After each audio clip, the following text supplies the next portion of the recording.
In the late 7th century, a group of steppe warriors crossed the lower Danube and settled in the Balkans.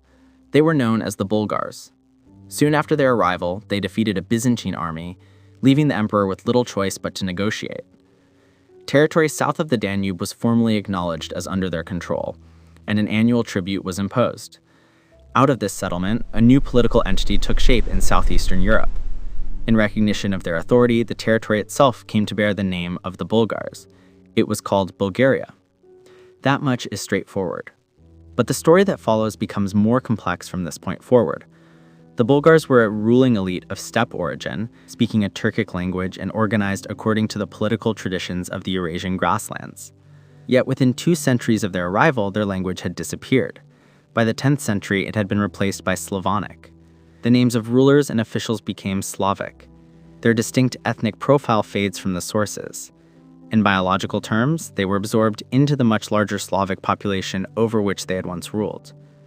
And yet the state they created did not vanish with them. The name remained, the political identity endured. The population of the region continued to call itself Bulgarian long after the original Bulgar language and ethnic distinctiveness had dissolved. This presents a difficulty for modern assumptions.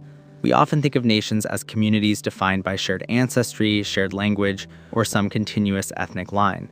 The case of the Bulgars unsettles all three. The founders did not remain demographically dominant, their speech did not survive, their biological distinctiveness did not persist in any clear way, but their political creation did. The early history of Bulgaria, therefore, raises a larger question. What exactly survives in history? Blood, language, or institutions? The Bulgars did not biologically become modern Bulgarians. They founded a state, and that was enough. To understand how that was possible, we have to begin where they began, not in the Balkans, but on the Eurasian steppe.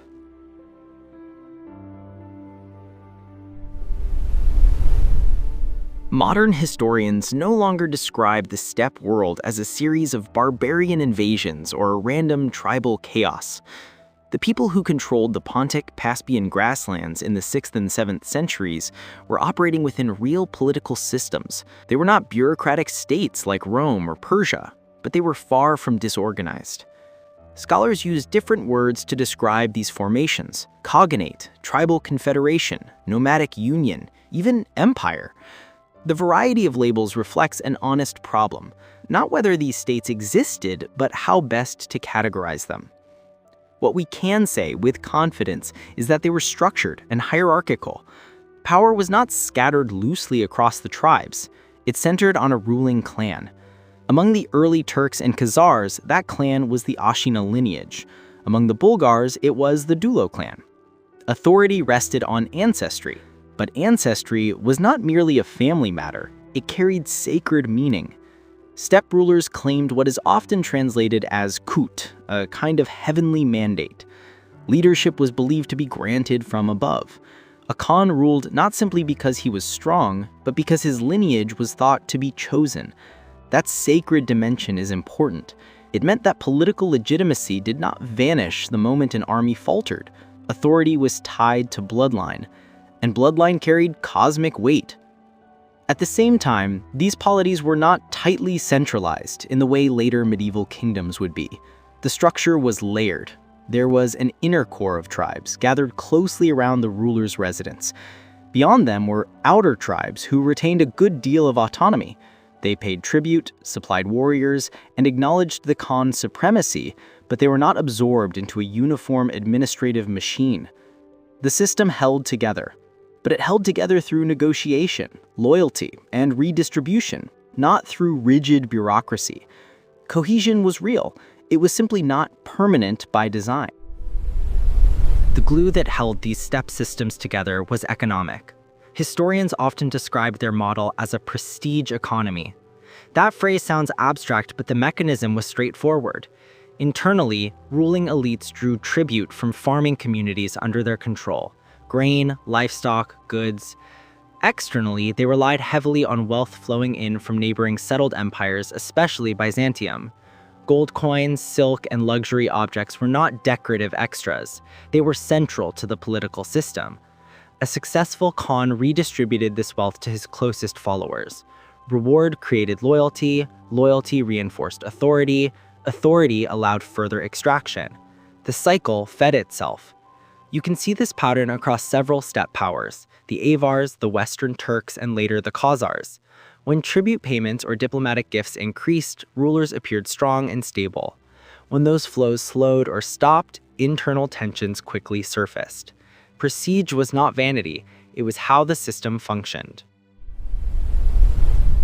The weaknesses of this model show most clearly during moments of succession.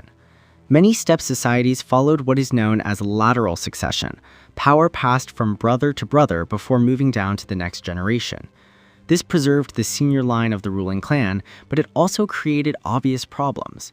When a ruler died, multiple male relatives could make legitimate claims. Because the political structure was closely tied to the person of the Khan, disputes over succession often threatened the cohesion of the entire confederation. This broader background is essential for understanding Kubrat and the polity later called Old Great Bulgaria. Our sources for Kubrat are limited, and most were written outside his realm. Byzantine chroniclers such as Theophanes and Patriarch Nicephorus describe him in the 9th century, drawing on earlier traditions. Archaeology adds another layer, especially the extraordinary burial at Malo-Parachepine. The wealth found there, large quantities of gold and Byzantine objects, points to a ruler deeply engaged in diplomatic exchange with Constantinople. Kubrat is said to have been baptized in the imperial capital and granted the Byzantine title of Patrikios. This was not ceremonial flattery. It placed him within the symbolic hierarchy of the empire and strengthened his position among rival steppe leaders. Historians debate what this relationship meant. Some see signs of dependence on Byzantium. Others interpret it as pragmatic diplomacy, a mutually useful arrangement that enhanced Kubrat's authority at home. The political structure he led is described in different ways: a confederation, a nomad-led state, sometimes even an empire. Andres Rona-Tas has called it a short-lived Bulgar empire, while other scholars warn against applying later state models too rigidly to steppe formations. Panos Sifoulis, for example, emphasizes that although the Bulgars inherited traditions from earlier Turkic polities, the unity of Kubrat's realm likely rested heavily on his personal authority. Even the exact location of this polity remains debated. Earlier scholarship placed it near the Kuban region. More recent work situates it further west, north of the Black Sea along the lower Dnieper. What is generally agreed upon, however, is that it controlled a defined territory and a significant amount of resources. The central question, therefore, is not whether Old Great Bulgaria existed. It clearly did. The question is whether it possessed sufficient institutional depth to survive the death of its founder. Did it have institutions that could function independently of Kubrat himself? Or was it a powerful but fragile coalition, held together by his lineage, his diplomatic prestige, and his ability to redistribute wealth? That distinction matters. If Kubrat had built something fully institutionalized, with stable succession practices and administrative depth, then its collapse would require a dramatic explanation. If, however, the cohesion of the polity depended largely on his personal authority and on steady flows of external wealth, then fragmentation after his death becomes easier to understand. Historians do not entirely agree on the details, but there is broad recognition that Old Great Bulgaria stood somewhere between a loose tribal confederation and a fully developed territorial state. It inherited key steppe traditions, hierarchy, sacred rulership, and military organization, yet it did not develop the kind of permanent bureaucratic framework that characterized later medieval monarchies. It was not a chaotic alliance of wandering tribes, but it was not yet a state in the later medieval sense either. It was a steppe political system functioning near the limits of its structural stability, and those limits would soon be exposed. When Kubrat died, the political structure he built did not hold. The exact year of his death remains uncertain. Some historians place it in the early 640s, others closer to the late 660s, depending on how they interpret the Bulgar princes list and Byzantine chronologies. But the more important fact is not the date. It is what happened immediately afterward. Our main account comes from 9th century Byzantine writers, especially Theophanes' confessor and Patriarch Nicephorus. They describe Kubrat's realm as being divided among his 5 sons. Each son led a separate group in a different direction. The story is told with a clear moral tone. Before his death, Kubrat is said to have summoned his sons and given them a demonstration. He presented them with a bundle of sticks and asked them to break it. Together, bound tightly, the sticks could not be snapped. Then he untied the bundle and handed them the sticks one by one. Individually, each broke easily. The lesson was explicit. United, they would remain strong. Divided, they would fall. According to the chroniclers, the sons failed to follow this advice. They separated. The unity of their father's realm dissolved. Modern historians approach this episode carefully. The structure of the story, the wise founder, the instructive parable, the disobedient heirs, the ensuing disaster, follows a familiar literary pattern. John Fine calls the account legendary, and others note its almost fable-like symmetry. Even some of the sons' names may have been shaped later to match the tribes they were said to lead. Yet it would be misleading to dismiss the narrative entirely. Behind the stylized storytelling, there is broad agreement that a real fragmentation took place. Distinct Bulgar groups did move in different directions. One branch remained in the old steppe homeland. Another moved toward the Volga. Asparuk led his followers toward the lower Danube and into the Balkans.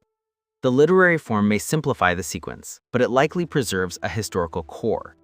The question historians grapple with is how a seemingly solid union unraveled so fast. One explanation focuses on external pressure, specifically the rise of the Khazar Khaganate. By the mid-7th century, the Khazars had become the dominant power across the western steppe. After the decline of the western Turk polity, they consolidated control over the lower Volga and Don regions. The timing is difficult to ignore. As Kubrat's authority weakened, the Khazars' strength expanded. Theophanes reports that Kubrat's eldest son, Batbayan, remained in the ancestral lands and was forced into tributary status under the Khazars. A later Khazar source boasts that their ancestors drove the defeated Bulgars toward the Danube. The Armenian geography states plainly that Asparuk and his followers fled from the Khazars. These accounts differ in tone, but they converge on a basic point. Khazar expansion was decisive. Most historians agree that Khazar military pressure delivered the final shock to Kubrat's union. What remains debated is whether this was a sudden and overwhelming conquest, or whether the Khazars simply exploited a structure that had already begun to weaken after Kubrat's death. At this point, the economic factor becomes impossible to ignore. Archaeology shows a noticeable influx of Byzantine gold coins into the Dnieper region during Kubrat's lifetime.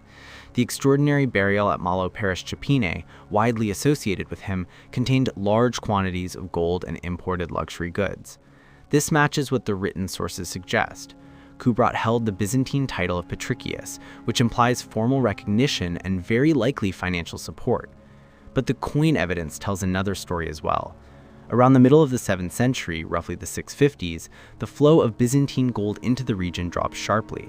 This timing is not random. Byzantium was facing enormous pressure from Arab expansion and could no longer sustain the same level of payments to its steppe allies. Some historians, including Samaji and Sophilus, argue that this interruption had serious consequences. In a system built on redistribution, gold was not ornamental, it was political fuel. Without steady wealth to distribute, a ruler had fewer tools to secure the loyalty of ambitious elites, and loyalty in such a system was never automatic. The authority of the Khan depended in part on visible generosity, the ability to reward followers with wealth and status. When that wealth diminished, the incentives holding the coalition together weakened. Rivalries, always present beneath the surface, became more difficult to contain. The succession system, which already encouraged competition among brothers and cousins, only intensified the strain. Seen in this light, the collapse of Old Great Bulgaria cannot be reduced to a simple invasion story. The Khazars were certainly expanding, but they encountered a confederation already under stress, weakened by succession uncertainty and by the shrinking flow of external wealth. As Veselina Vachkova has pointed out, it remains unclear whether the Khazars destroyed a still solid state or simply pressed against one that was already beginning to fragment. What followed was not a single orderly migration, but a series of movements shaped by both pressure and opportunity. One group, led by Batbayan, remained in the steppe and accepted Khazar overlordship. Another, associated with Kotrog, moved north toward the Volga. A third group, under Asparuk, shifted westward. first settling near the Danube delta at Oglos and eventually crossing into the Balkans. Smaller groups seem to have moved toward Pannonia under Avar influence and perhaps even further into Italy. The tidy image of 5 sons dividing neatly into 5 paths should not distract from the underlying reality. Kubrat's confederation broke apart into regional successor groups, and from that collapse, 2 very different political futures would begin to take shape. The northern branch of Kubrat's fractured confederation did not disappear. It reformed, but in a very different setting. The group later associated with Kotrog moved northward into the forest steppe and river systems of the Middle Volga and Lower Kama.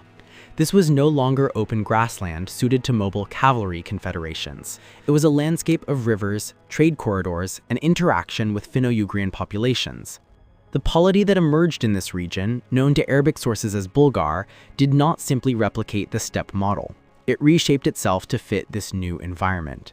Our clearest account comes from the 10th century traveler Ibn Fadlan, who visited the court of Almish in 922. The ruler's authentic Turkic title was El Teber, a term denoting a subordinate ruler, specifically a tribal leader under the supremacy of a higher sovereign. In this case, that sovereign was the Khazar Khagan. The very title indicates that Volga Bulgaria initially functioned within the orbit of the Khazar Khaganate. This was not full independence. Arabic sources also refer to Almish as Malik al-Bulgar, king of the Bulgars, and at times Malik al-Sakaliba. The latter term has generated historiographical debate, whether it referred ethnically to Slavs or more loosely to northern peoples. What matters politically is that the ruler was recognized externally as a king, even while internally bearing a title that implied subordination. The structure appears to have been that of a tribal union. Ibn Fadlan describes several subordinate leaders under Almish's authority. Power was layered, negotiated, and hierarchical, but not bureaucratically centralized. Marriage diplomacy reinforced cohesion. Almish secured loyalty by giving his daughter to a subordinate chieftain. This is a familiar steppe mechanism, but here it operated within a more sedentary and commercially oriented framework. The warrior elite remained central, but the economic environment was changing. Volga Bulgaria initially functioned under Khazar supremacy. Tribute obligations are mentioned, including payments in valuable sable pelts, and their indications of political hostages sent to the Khazar court. The Elteber title itself signals limited autonomy. Yet geography worked in the Bulgars' favor. They controlled a crucial segment of the Volga trade route, linking the Baltic, the Rus, and the Islamic world. As Khazar control over certain routes weakened and Samanid trade expanded through Central Asia, Volga Bulgaria's position grew stronger. And this trade translated into leverage. Unlike the Danube Bulgars, who built a territorial monarchy through conquest, the Volga branch developed into an urban commercial state. Cities such as Bulgar, Bylar, and Suwar appear in both texts and archaeology. Bulgar itself became a major trading center near the Volga-Kama junction. While many inhabitants continued seasonal movement patterns and lived in tents, permanent structures existed. Brick construction was restricted to the ruler, indicating both centralization and symbolic control over monumental space. Archaeology reveals 2 major developmental phases: earlier nomadic cemeteries, the Bulsi-Tarhani type, and later fortified settlements, the Tankievka type. This shift reflects gradual sedentarization and increasing engagement with local Finno-Ugrian populations. The steppe system did not vanish. It shifted toward commerce. The ruler exercised fiscal authority over trade. Ibn Fadlan describes how merchant ships were inspected and taxed, with a tithe collected from goods. So authority was now tied to control over trade and taxation, not just pastoral tribute. Monetization followed. Initially reliant on foreign coinage and even fur currency, Volga Bulgaria eventually minted its own silver coins modeled on Samanid dirhams. Coinage bearing the Muslim names of Bulgar rulers signals both economic integration and ideological shift. The decisive ideological transformation occurred in 922, when Almish formally adopted Islam. The primary account comes again from Ibn Fadlan, who participated in the Abbasid embassy dispatched by Caliph al-Muqtadir. Almish took the Muslim name Jafar ibn Abdullah. A mosque was built. The khutbah, Friday sermon, was read in his name. But this was not merely a spiritual act. Under Khazar dominance, whose elite had adopted Judaism, Volga Bulgaria needed an alternative source of legitimacy. Islam connected it to the Abbasid and Samanid worlds and strengthened its ties to major trade networks. Almish even requested assistance in building a fortress, likely aimed at securing independence from regional threats. Islam had probably been spreading through merchant contact long before the official conversion. The embassy formalized this existing shift. Importantly, Islam did not immediately eliminate religious plurality. Sources indicate Christians, Jews, and pagans continued to reside within the polity. The transformation was political and institutional before it was socially uniform. By the 10th century, Volga Bulgaria had become something distinct from Kubrat steppe confederation. Hierarchy remained, elite culture remained, but the economic base was now trade rather than raiding.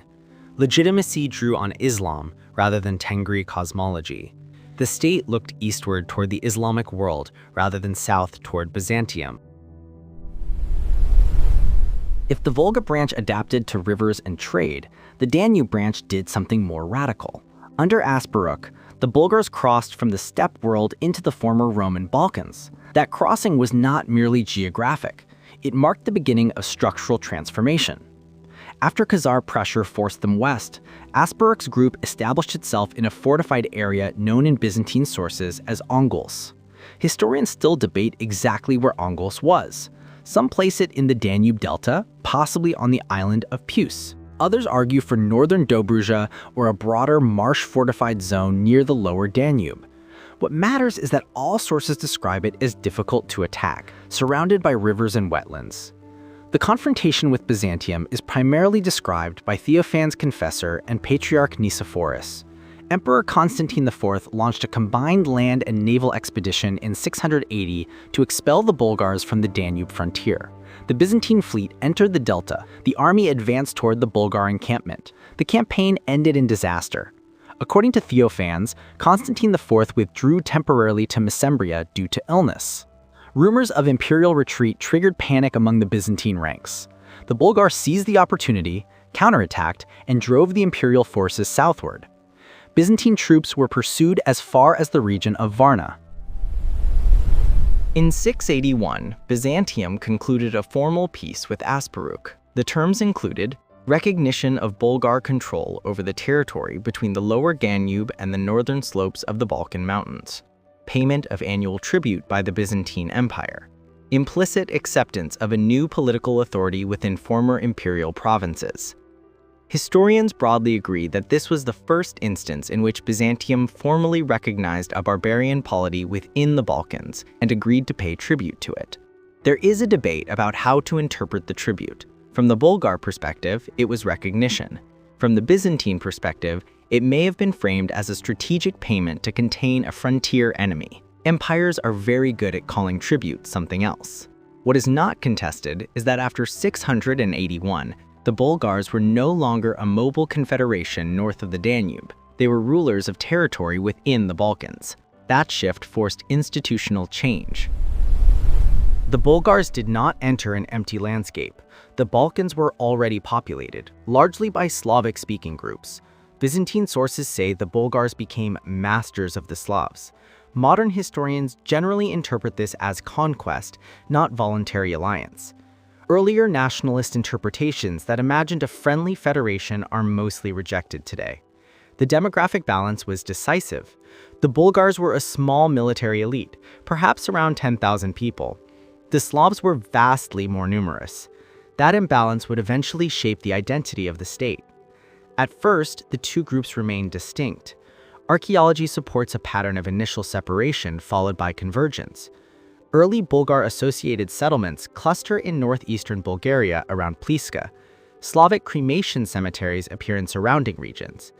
By ritual cemeteries, combining inhumation, associated with Bulgar practice, and cremation, associated with Slavic practice, suggest gradual interaction and blending. Architectural forms also converge. Although Bulgars are linked with steppe tent traditions, excavations reveal widespread adoption of Slavic-style sunken dwellings with ovens.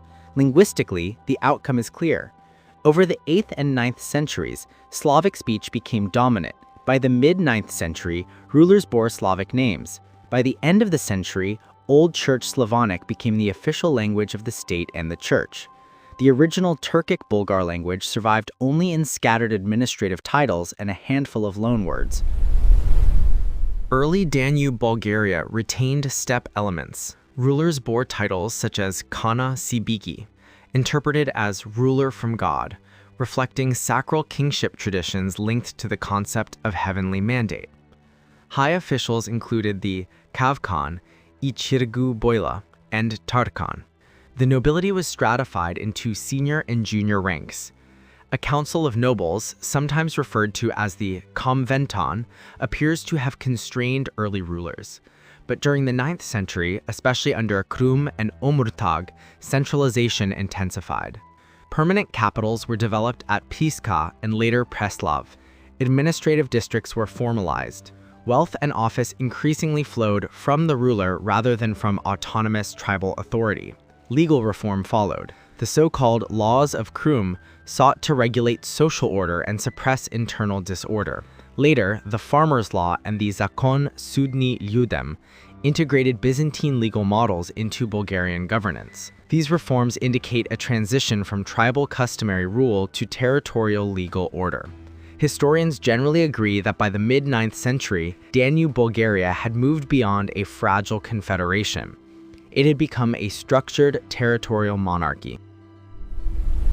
The decisive structural pivot came in 864 under Boris I of Bulgaria. Boris accepted Christianity after Byzantine military pressure, but once he converted, he used the new religion as a political instrument. Pagan aristocrats rebelled. Boris crushed them and executed dozens of leading boyars. This was not just religious enforcement, it was a political restructuring. Christianity allowed Boris to redefine authority.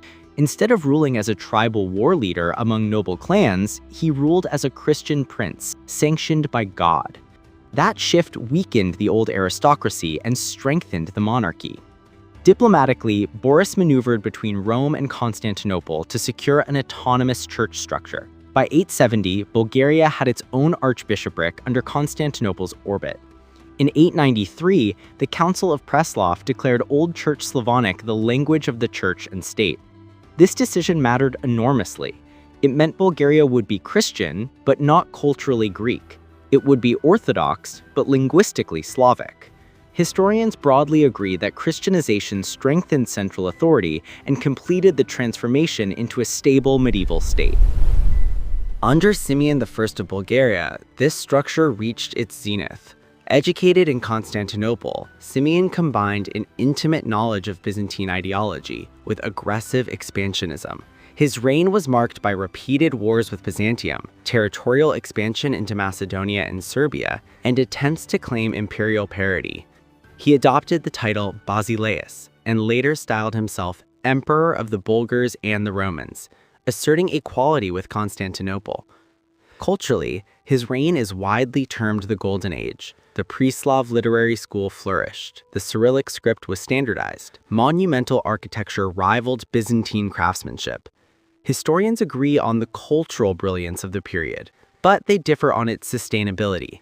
Some see imperial overreach and economic exhaustion beneath the grandeur. But structurally, the transformation is undeniable. In 2 centuries, the Danube branch of Kubrat's confederation evolved from a steppe military elite into a Slavic-speaking Christian empire embedded in the Byzantine world. At this point, the contrast with Volga Bulgaria becomes unmistakable. One branch moved north, adopted Islam, and built a river-based trade state within the Islamic world. The other settled in the Balkans, absorbed into a Slavic demographic majority, adopted Christianity, and challenged Byzantium for imperial legitimacy. Same origin, different environment, different institutional logic, different civilizational orbit. And not divergence forces a larger question, not about the Bulgars alone, but about what it means for a political name to survive even when its original ethnic core does not. If the Bulgars founded a state in 681, then we have to ask a simple question. Did they become modern Bulgarians? At first glance, you might assume yes. Same name, same territory, same state. But when you look closely, the story gets complicated. Most historians agree on one thing. The Bulgars who crossed the Danube were not the majority. Some medieval estimates place their number around 10,000. Modern scholars often describe them as a military elite, a ruling layer over a much larger Slavic-speaking population already living in the Balkans. Archaeology supports that picture. Early Bulgar cemeteries and fortified centers cluster in northeastern Bulgaria around places like Pliska. Outside those cores, we mostly find Slavic burial patterns. That suggests a concentrated ruling group surrounded by a much larger agricultural society. This is what historians call an elite dominance model. A smaller warrior aristocracy ruling over a more numerous agricultural society. But even here, things are not perfectly clear. Some recent archaeological reassessments suggest that in certain regions, the Bulgar component may have been larger than previously assumed, perhaps even up to a third or more of the population. There is no consensus on exact proportions. There is consensus, however, that demographic imbalance favored the Slavs in the long term. Early Bulgar burials show clear steppe traditions. Inhumations with horse remains, weapons, and even artificial skull deformation in some cases. Slavic burials, by contrast, often show cremation. At first, the two traditions are distinct. Then, gradually, they merge. Bi-ritual cemeteries appear. Settlement patterns blend. Even housing styles converge. The Bulgar elite adopts the sunken floor dwellings common among Slavs. Material culture stops dividing cleanly along ethnic lines. And historians constantly warn us, you cannot equate pottery with ethnicity. Burial styles reflect identity choices, status, religion, and fashion, not just ancestry. Identity in the early Middle Ages was negotiated. It was not genetically stamped. Modern genetic studies of contemporary Bulgarians show something striking. Y chromosome analyses indicate that the overwhelming majority of paternal lineages fall within Western Eurasian haplogroups common throughout southeastern Europe. Haplogroups associated with Central Asian Turkic populations appear at very low frequencies, around 1 to 2%. Mitochondrial DNA similarly reflects deep European continuity. These findings challenge earlier assumptions that a large Turkic migration fundamentally altered the genetic profile of the region. Some scholars argue that the Proto-Bulgars were not genetically Altaic in a narrow sense, but belonged to Western Eurasian or Iranian-affiliated populations of the steppe. That interpretation aligns more comfortably with the genetic data. But here we encounter an important limitation. The sources used for this video note that, as of the main historical publications used, no systematic ancient DNA sampling had been conducted on early medieval Bulgar remains from southeastern Europe. Modern population genetics reflects centuries of admixture. It cannot isolate 7th century identities with precision. Historians repeatedly caution against equating genetics with nationhood. Language, law, ritual, political memory, these shape identity more powerfully than haplogroups. By the mid-9th century, the linguistic transformation is visible. Bulgar rulers begin to bear Slavic names. The Council of Preslav in 893 declares Old Church Slavonic the language of the church and state. By the 10th century, the original Turkic Bulgar language had vanished, leaving only a handful of administrative terms embedded in Slavic speech. Stephen Runciman writes that the Old Bulgar tongue had utterly or almost utterly disappeared. John Fine similarly notes that by the reign of Peter I, a distinct Bulgar identity is no longer visible in the sources. So the founders of the state did not preserve their language. They adopted the language of the majority. The political elite became linguistically Slavic. Under Boris I of Bulgaria, Christianity accelerated this process. Christianity replaced clan-based pagan structures with a universal religious framework. It provided a new ideological center. It enabled a unified legal code. It legitimized monarchy through divine sanction rather than tribal lineage. The violent suppression of the Boyar Revolt in 865 to 866 eliminated much of the old pagan aristocracy. Religion dissolved the ethnic boundary between Bulgars and Slavs more effectively than warfare ever could. By the time of Simeon I of Bulgaria, Bulgaria was unmistakably Slavic-speaking and Orthodox Christian, yet still called Bulgaria. Historians disagree on how to frame this outcome. Some emphasize Slavicization, suggesting the Bulgars disappeared into the majority. Others prefer fusion or ethnogenesis, emphasizing that a new people emerged from the merger. Modern scholarship tends to reject nationalist myths in both directions, whether romantic visions of harmonious federation or narratives minimizing Bulgar impact altogether. Florin Curta and Uwe Fiedler warn against projecting modern ethnic categories backward. Ethnogenesis, they argue, is a political process as much as a demographic one. What persists most clearly is not bloodline, but name. By the 10th century, the inhabitants of the state were Slavic-speaking Christians, yet they called themselves Bulgarians. High officials bore Slavic names while still using traditional Turkic titles, such as Ichirgu. Apocalyptic texts of later centuries nostalgically revived steppe terminology like Kagan, not because the population was Turkic, but because the political memory endured. The ethnic core dissolved, the political label survived. This is the crucial insight. Modern nationalism assumes continuity of blood, language, and ancestry. The Bulgar case complicates all three. The founders were not numerically dominant. Their language vanished. Their genetic footprint, if present, is indistinguishable within broader Southeastern European patterns, and yet the state they created endured. History, in this case, is not a DNA test. It is a record of power structures that outlived the people who built them. Modern nationalism rests on three quiet assumptions: shared blood, shared language, and linear ancestry. The early Bulgarian case destabilizes all three. Modern historians describe the formation of the Bulgarian people using the term ethnogenesis, not birth, construction. According to scholars such as Florin Curta and Victor Schnirelman, early medieval identity was situational and context-dependent. Ethnic labels were not biological categories, they were political and social constructs. John V. A. Fine sharpens the argument further. There was a Bulgarian state from the late 7th century, but not yet a Bulgarian people in the modern sense. The state preceded the nation. The Turkic Bulgar elite conquered territory south of the Danube in 681. They ruled over a numerically superior Slavic population. Over the next 2 centuries, intermarriage, administrative integration, and shared political life blurred distinctions. By the late 9th century, under the Christian reforms of Boris I, the state deliberately forged unity. Christianity functioned, in Fine's words, as cement, binding previously distinct groups into a single political community. And so this is the end of this video. I hope you enjoyed it. Please like this video and subscribe to this channel if you want more of such historical contents. And thanks for watching.